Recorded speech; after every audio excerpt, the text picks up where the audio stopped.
Hey guys, it's Brick Thunder, and today we're going to be unboxing, setting up, and doing a demo of the new for Spirit Halloween 2023 Gordo.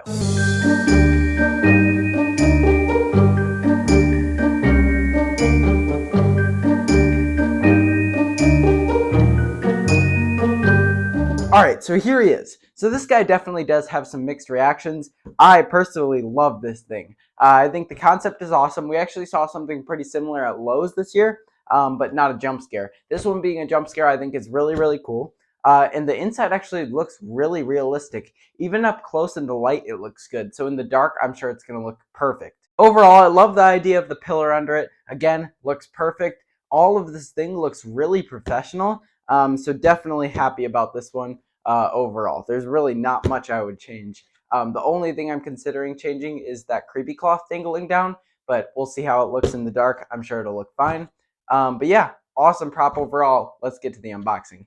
Here we go. Alright, so I'm pretty curious to actually see how this thing's packaged because it's a very tiny box for such a large creature. This thing, if you haven't seen it in person, it's a lot bigger than it looks in photos. So here is Gordo himself. Here's the pumpkin. Let's get this out of there. Looks really cool. Let's take off this bubble wrap so we can see it in some more detail. All right, so ripping this off here, let's see how this thing looks. Yeah, that's awesome. And he is definitely big. This thing is like bigger than an actual pumpkin would be. So not what I expected going into flagship, but definitely was surprised in a good way. He is awesome. And I think the scare will definitely get some people. Now, the mechanism is inside the pumpkin, I believe. Yeah, unless this right here is it. But this looks to be just poles. And the final piece in here is just the base. That's it. So really not much going on here. It's all kind of in that one piece. And if the mechanism is in there, which I believe it is, you could basically put this pumpkin anywhere. You don't have to use the podium. As long as you can hide this metal frame, it can go anywhere because the control box is on the back of this. So you don't technically need that podium. But I'm going to use it. I think it looks really good. So let's get straight to the setup. Here we go. All right, so first let's take some stuff out of here before we set anything up. Here is the actual podium. It's all cloth and some creepy cloth, probably for the top. Yep, for the top. And then the only other things in here are adapter and poles. The poles are all kind of held together with some zip ties here. All right, so for the setup here, we have our B poles right here. A is the base, and then B, we're just going to snap lock all four of these into the four corners here. So there we go. That's two. And then after we have these four B poles in, we have our C poles right over here. And those ones are also going to do the same thing. Snap locking on top of this, you want to use these B pole snap locks for these so that we still have some snaps up there at the top, and those ones will attach to himself. But before we attach him, we do want to get the podium on. And actually, no, now that I have these four, I was going to put this on, but it actually fully unvelcros from the back. So you don't need to do this first. We can actually attach Gordo himself first, and then we will attach the cloth right after. But let's just line these all up. You don't want to really snap lock one down yet. You want to get them all in place first, or else it's going to be really difficult later for the other ones. So if we can get this all down like that, then we can do one at a time, moving in kind of a circle. All right, all four are now snapped down. So let's take this cloth covering, which forms the podium, and we're going to Velcro this around. So starting in the front there, you know it's the front, one, because there's a sensor, and two, because that's kind of where the pattern goes. All right, let's go around here. Make sure those corners line up with the corners like that.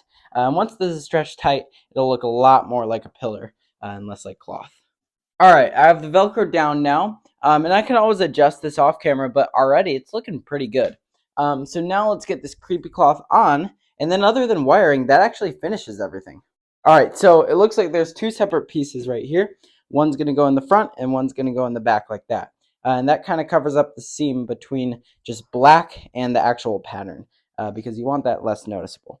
But that right there looks pretty good. You can always adjust this a bit more if we need to. But yeah, it's looking really good. He's awesome. This thing is a very simple setup, but very, very cool prop.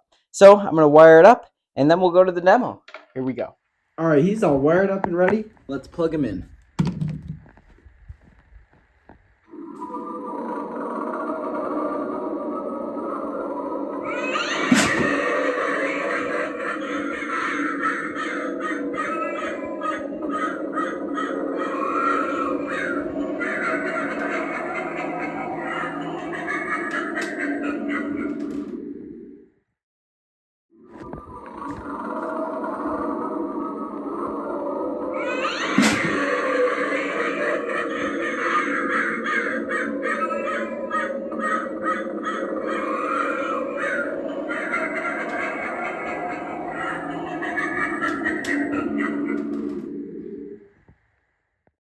Alright, so there he was, Gordo from Spirit Halloween. Again, I love this thing. I think overall it's a great, great prop, especially for that price. Under $200 is pretty rare, especially at Spirit now. And this guy is, and he's totally worth the price.